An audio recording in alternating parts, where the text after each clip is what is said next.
Hello friends, आत्तापर्यंत आपण वर्तुळाच्या संबंधीची जी काय प्रमेय होती ती पाहिलेली आहेत, काही गुणधर्म बघितलेले आहेत। आता अजून काही गुणधर्म आपण पाहणार आहोत। यामध्ये बघा, आता एक पुरेसे मोठे वर्तुळ काढले। ओके, आता काढा, तुम्ही करू शकता ते।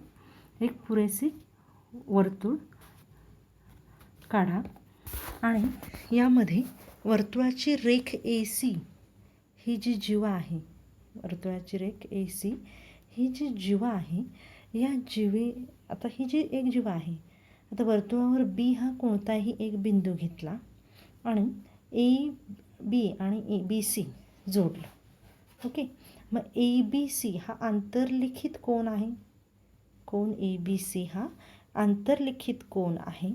आता ABCचे माप काय करा, मोजा। या ABC कोणाचे माप मोजून घ्या आणि ते लिहून ठेवा। समजा ते काय, सपोज 50 अंश आलं। किती आलं? 50 अंश। ठीक आहे, आता काय करायचं आहे, मला C मधून स्पर्शिका काढायची। बिंदू C मधून काय करायचे, स्पर्शिका काढायची, जी इथे आपल्याला काढलेली आहे, इथे तशी। तर या स्पर्शिकेमध्ये कोन ACD आपल्याला परत एकदा मोजायचं आहे। कोन ACD मोजायचं आहे, म्हणजे हीच आकृती आहे, फक्त त्यामध्ये आपण CD ही स्पर्शिका काढलेली आहे आणि ते ACDचे माप मोजायचं आहे। आपल्याला ABC जर 50 अंश मिळालेला असेल तर ACD सुद्धा 50 अंशच मिळणार। बघा, तुम्ही हे असं करून पाहू शकता। यासंबंधी आपल्याला एक प्रमेय बघायचं आहे की कोन ACDचे माप हे कोन ABCच्या मापा एवढेच असेल। पण आता तुम्हाला माहिती आहे की कोन ABCचे माप जे आहे, हे कोन ABCचे माप हे कंस ACच्या निम्मे असणार आहे, बरोबर आहे?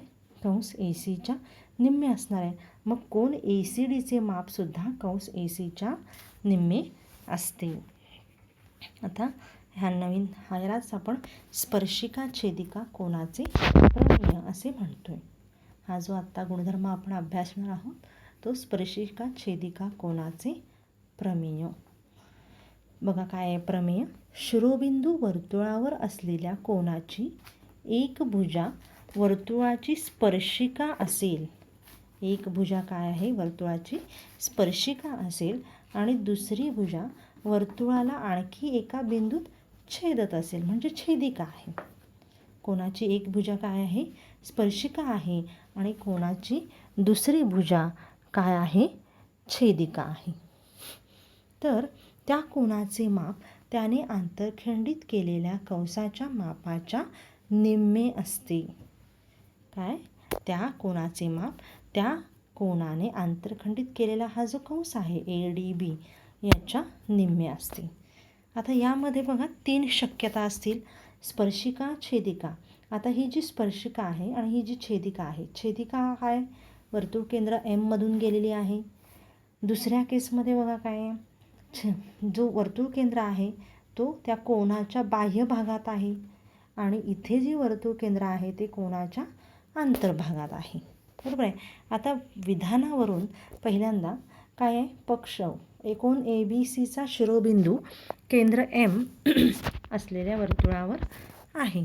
कोन ABCचा शिरोबिंदू केंद्र M असलेल्या वर्तुळावर आहे आणि भुजा BC वर्तुळाला स्पर्श करते, बरोबर? एक स्पर्शिका आहे, एक भुजा।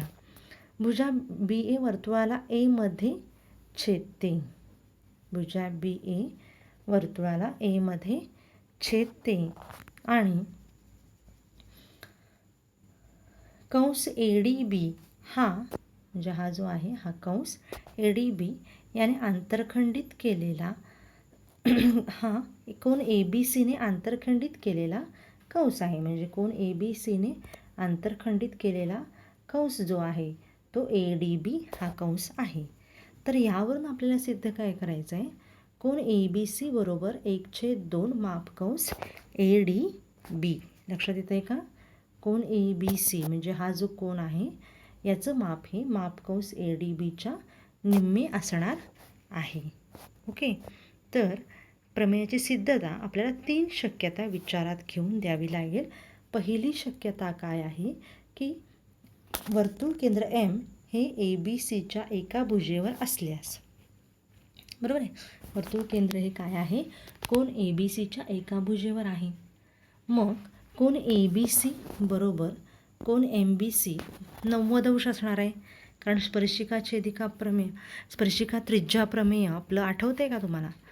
म्हणजे एक स्पर्शिका असेल एक कोनाची एक बाजू आणि दुसरी बाजू जर त्रिज्या असेल तर त्याने केलेला कोन हा किती असतो, 90 अंश असतो. त्या स्पर्शबिंदूपाशी झालेला कोन 90 अंशाचा असतो, स्पर्शिकेचं प्रमेय.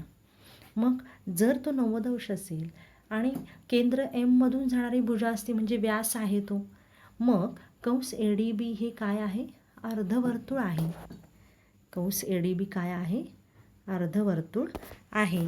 मापकंस ADB बरोबर 180 अंश. लक्षात येते, मापकंस ADB बरोबर 180 अंश. कंसाच्या मापाची व्याख्या, कंसाच्या मापाची व्याख्या विधान क्रमांक 2. आता 1 व 2 वरून, 1 व 2 वरून आपण म्हणू शकतो की कोन ABC बरोबर 1/2 मापकंस ADB. बघा कोन ABCचं माप आहे 90 अंश आणि कंस ADBचं माप आहे 180 अंश, म्हणजे ते ABCच्या दुप्पट आहे. म्हणून कोन ABC बरोबर 1/2 मापकंस ADB. आता दुसरी शक्यता बघा काय आहे, तर कोन प्रमाण केंद्र M हे जर ABCच्या बाह्य भागात असेल तर काय करायचं आहे आपल्याला, MA आणि MB काढून घ्यायचं आहे. म्हणजे इथे बघा MA आणि MB जोडलेला आहे. इथे कोन MA आणि MB यामध्ये बघा हा समद्विभुज त्रिकोण आहे. म्हणजेच हे जे दोन कोन आहेत, कोन हा MBA आणि कोन MAB समान असणार आहेत. समद्विभुज त्रिकोणाचे प्रमेय, बरोबर आहे.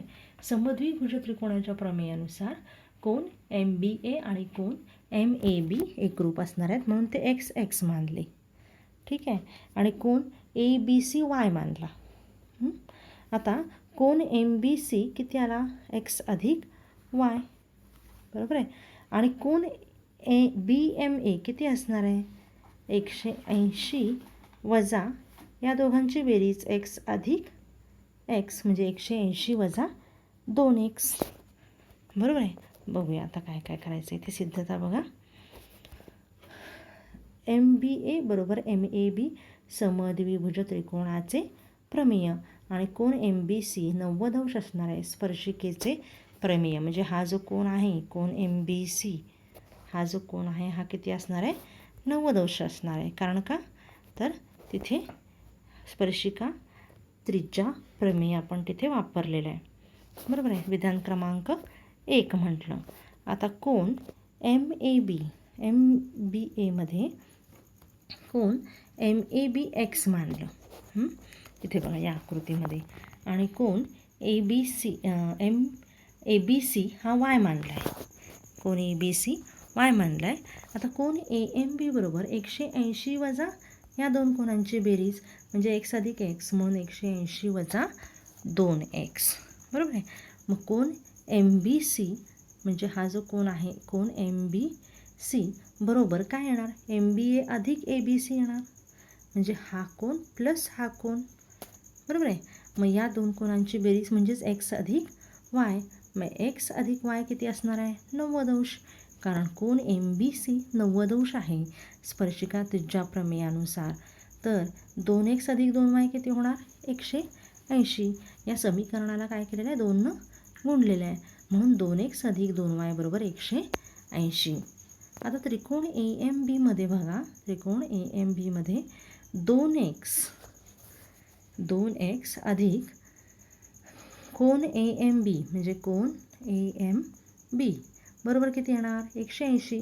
कारण त्रिकोणाच्या तीनही कोनांच्या मापांची बेरीज 180 अंश असते.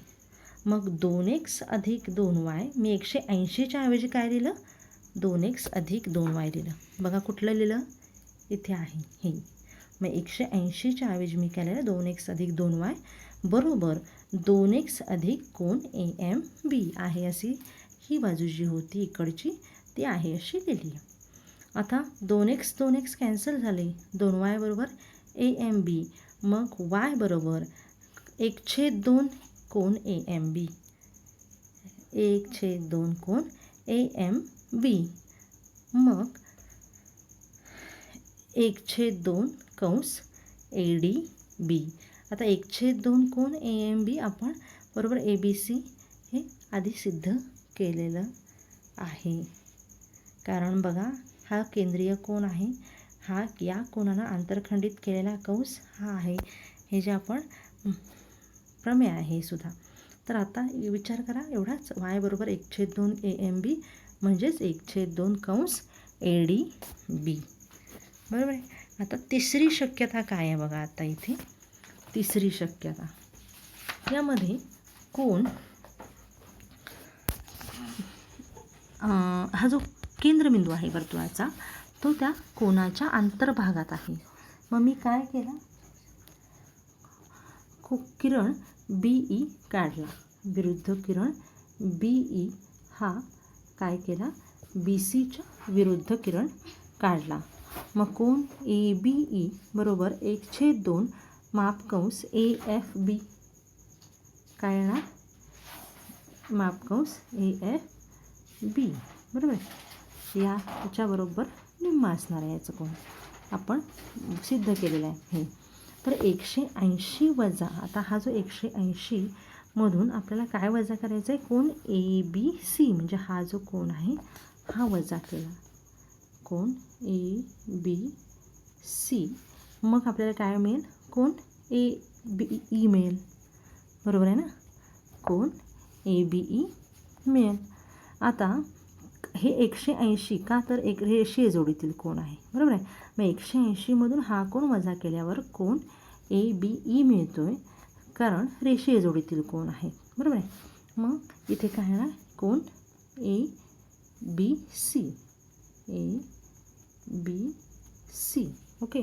मग कोन ABC 180 वजा कोन ABC बरोबर ABEच्या ऐवजी हाफ ऑफ काय केलेलं आहे, हाफ ऑफ इथे कंस AFB लिहिलेलं आहे. लक्षात येते, कंस AFB म्हणजे याच्या ऐवजी कोन ABEच्या ऐवजी, कारण कोन ABE म्हणजेच काय, त्याने आंतरखंडित केलेला मापाच्या निम्मे असतो तो. मग 1/2 360 वजा काय येणार आहे, AFB काढायचा असेल तर 360 मधून हा वजा करायला पाहिजे, कंस ADB. बरोबर आहे. मग कंस ADB येणार इथे, कंस ADB म्हणजे हा कंस पूर्ण. तर हा बघा इथे दिलं आहे 180. आता 360 मधून हा वजा केला. आता 2नं काय केलं, या पूर्ण कंसाला काय केलेलं आहे, गुणलेलं आहे 1/2नं. मग 1/2 गुणिले 360 180 वजा 1/2 कंस ADB, 180 वजा कोन ABC. मग आता वजा कोन ABC बरोबर वजा कोन 180 कॅन्सल झाले आहेत. बरोबर आहे. मग 1/2 माप कंस ADB, इथे काय येणार, माप कंस ADB आहे असं येणार वरचं. ठीक आहे. आता वजा वजा चिन्ह मी काय केलं, दोन्हीकडचं कॅन्सल केलं. मग काय मिळतं आहे, कोन ABC बरोबर 1/2 माप कंस ADB, जे आपल्याला सिद्ध करायचं होतं की कोन ABC हा ADBच्या कंस ADBच्या निम्मा असतो. हे महत्त्वाचं प्रमेय आहे, हे लक्षात ठेवा. या प्रकरणामध्ये बरेच गुणधर्म आहेत जे तुम्हाला व्यवस्थित लक्षात ठेवले पाहिजेत, आणि यासाठी सगळ्या प्रमेयांची भरपूर काय करायला पाहिजे, तुम्हाला प्रॅक्टिस केली पाहिजे. आता याचं पर्यायी विधान बघा काय आहे. वर्तुळाची स्पर्शिका आणि स्पर्शबिंदूतून काढलेली जीवा यातील कोन, म्हणजे ही जी स्पर्शिका आहे आणि स्पर्शबिंदूतून काढलेली जीवा यातील जो कोन आहे हा त्या कोनाने आंतरखंडित केलेल्या कंसाच्या विरुद्ध कंसात, म्हणजे बरोबर विरुद्ध कंस कुठला, एवढा, या विरुद्ध कंसात आंतरलिखित कोन केलेल्या कोना एवढा असतो. म्हणजेच काय की ABC एकरूप ATB, कोन ABC एकरूप कोन ATB. बी. आता इथे व्यत्यास आहे, स्पर्शिका छेदिका खिदिका कोणाच्या प्रमेयाचा व्यत्यास. इथे तुम्ही काय करा, विधान लक्षात ठेवा. वर्तुळाच्या जिवेच्या एका अंत्यबिंदूतून जाणारी एक रेषा काढली असता, बघा, वर्तुळाच्या जिवेच्या अंत्यबिंदूतून जाणारी एक रेषा काढली असता त्या रेषेने जिवेशी केलेल्या कोनाचे माप हे त्या कोनाने आंतरखंडित केलेल्या कंसाच्या मापाच्या काय असते, निम्मे असते. निम्मे असेल तर ती त्या वर्तुळाची काय असते, स्पर्शिका असते. हा बरोबर एक्झॅक्टली अपोजिट वर्डिंग आहे. तिथे जे पक्ष होतं ते इथे साध्य आहे आणि तिथे जे साध्य होते ते इथे पक्ष आहे. म्हणजेच इथे आता बघा, जर कोन PQR 1/2 बरोबर 1/2 मापकंस PSQ असेल तर कोन PQT बरोबर 1/2 मापकंस PUQ. बरोबर आहे, लक्षात येतं. PQRचे माप असेल तर लक्षात येते. पुढे जीवांच्या आंतरछेदनाचे प्रमेय. आता इथे बघा, सोपी आहे ही सिद्धता सोपी आहे. बघा कशा, बघा, एकाच वर्तुळाच्या 2 जीवा वर्तुळांच्या अंतर्भागात छेदतात तेव्हा एका जीवेच्या झालेल्या 2 भागांच्या लांबींचा गुणाकार, म्हणजे हे जे 2 भाग आहेत यांचा गुणाकार हा त्या दुसऱ्या जीवेच्या 2 भागांच्या लांबीच्या गुणाकारा एवढा असतो. म्हणजेच काय बघा, लक्षात घ्या, इथे AE गुणिले EB बरोबर CE गुणिले ED असते. हे आपल्याला सिद्ध करायचं आहे. तर विधानानुसार काय आहे बघा, पक्ष केंद्र P असलेल्या वर्तुळाच्या जीवा AB आणि CD वर्तुळाच्या अंतर्भागात बिंदू E मध्ये छेदतात. AE गुणिले EB बरोबर CE गुणिले ED. रेख AC आणि DB काढले. रेख AC आणि DB काढले. बरोबर आहे, ठीक आहे. तर त्रिकोण, आता 2 त्रिकोण तयार झाले. त्रिकोण CAE आणि त्रिकोण BDE मध्ये बघा, कोन AEC एकरूप कोन BED, कारण का विरुद्ध कोन आहेत. आणि कोन CAB आणि कोन CDB हे सुद्धा एकरूप असणार आहेत. का तर त्याने आंतरखंडित केलेला कंस CB हा एकच आहे. म्हणजेच काय, एकाच वर्तुळात आंतरलिखित कोन आहेत ते, एकाच वर्तुळातील आंतरलिखित कोन. म्हणून त्रिकोण CEA समरूप त्रिकोण BDE कोको समरूपता कसोटी. बरोबर आहे, समरूपतेची कोको कसोटी. म्हणजेच AE छेद, आता इथे बघा, AE छेद DE बरोबर CE छेद BE. जे आपल्याला इथं पाहिजे होतं तेवढीच गुणोत्तरं घेतली. AE पाहिजे आणि CE पाहिजे, म्हणून AE क्रॉस मल्टिप्लिकेशन केल्यावर हे समरूप त्रिकोणांच्या संगत भुजा आहेत म्हणून त्या प्रमाणात आहेत. म्हणून AE गुणिले BE बरोबर CE गुणिले ED. लक्षात येते, सोपा आहे प्रमेय. जीवांच्या आंतरछेदनाचे प्रमेय म्हणजे ज्यावेळी 2 जीवा वर्तुळाच्या आंतर्भागात छेदतात तेव्हा त्यांच्या जे 2 भाग होतात प्रत्येक जीवेचे, त्या 2 भागांच्या गुणाकारा एवढ्या त्या असतात, एकमेकांच्या गुणाकाराच्या बरोबरीच्या असतात. म्हणजे AE गुणिले EB बरोबर CE गुणिले ED. ओके, आता पुढे इथे जीवांच्या बाह्य छेदनाचे प्रमेय. आता इथे जीवांच्या बाह्य छेदनाचे प्रमेय काय आहे, एकाच वर्तुळाच्या AB आणि CD या जीवांना सामावणाऱ्या वृत्तछेदिका परस्परांना वर्तुळाच्या बाह्य भागामध्ये छेदत असतील E या बिंदूमध्ये, तरीसुद्धा AE गुणिले EB म्हणजे AE गुणिले EB असं येणार आहे. ही पूर्ण AE गुणिले BE आणि CE गुणिले ED. आता रचना काय केलेली आहे, पक्ष AD, रेख AD, वक्ष आणि साध्य वरील प्रमाणे लिहा, वरच्या सिद्धतेत जसं लिहिलं आहे तसं. काय करा, AD आणि BE जोडून घेतलं आहे. ओके. आता पुढे बघा, त्रिकोण ADE मध्ये आणि CBE मध्ये कोण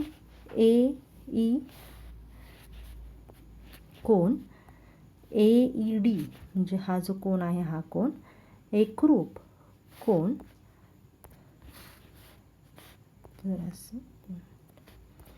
कोण AED कोण AED एकरूप कोण CEB कोण CEB बरोबर आहे. मग कोण CEB हे कसे आहेत, सामायिक कोण आहे. ठीक आहे. मग कोण DAE एकरूप कोण BCD का, तर एकाच वर्तुळ कंसातील आंतरलिखित कोण, कारण त्यांनी कंस BD हा कंस आंतरलिखित केलेला आहे या दोन कोणाने, म्हणून त्यांची मापे कशी असणार आहेत, समान असणार आहेत. म्हणून त्रिकोण ADE एकरूप त्रिकोण CBE येणार. ओके. तर ADE एकरूप त्रिकोण समरूप त्रिकोण CBE कोको कसोटी, समरूपतेची कुठली कसोटी, कोको कसोटी. तर AE छेद काय येणार, AE छेद काय येणार आहे बघा, CE. AE छेद CE. इथे एकाच एक संगती महत्त्वाची आहे. आणि आपल्याला काय पाहिजे, ED पाहिजे. मग ED छेद खाली काय येणार आहे, ED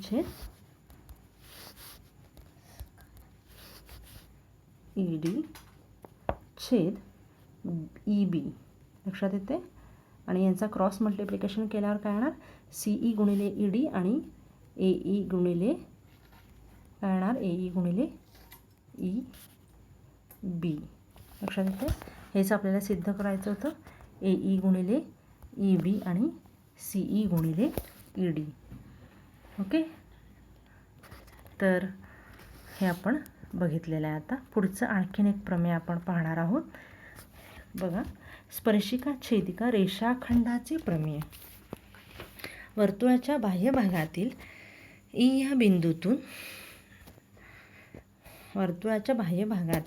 E या बिंदूतून काढलेली वृत्तछेदिका, ही जी वृत्तछेदिका काढलेली आहे ती कशी आहे, वर्तुळाला बिंदू A व B बिंदूमध्ये छेदत असेल आणि त्याच बिंदूतून जाणारी स्पर्शिका बिंदू T मध्ये स्पर्श करत असेल, म्हणजे इथे, तर EA गुणिले EB म्हणजे EA गुणिले EB बरोबर ET चा वर्ग.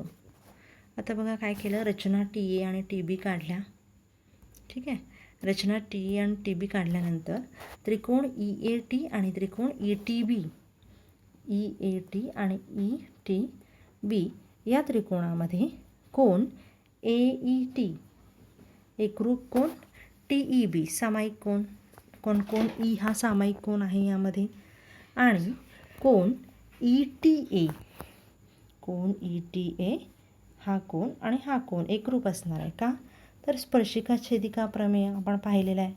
म्हणून हे दोन त्रिकोण समरूप आहेत कोको कसोटीनुसार, कारण दोन कोणांच्या जोड्या काय आहेत, एकरूप आहेत त्यामध्ये. मग हे दोन त्रिकोण समरूप असतील तर त्यांच्या बाजू पण प्रमाणात असतील.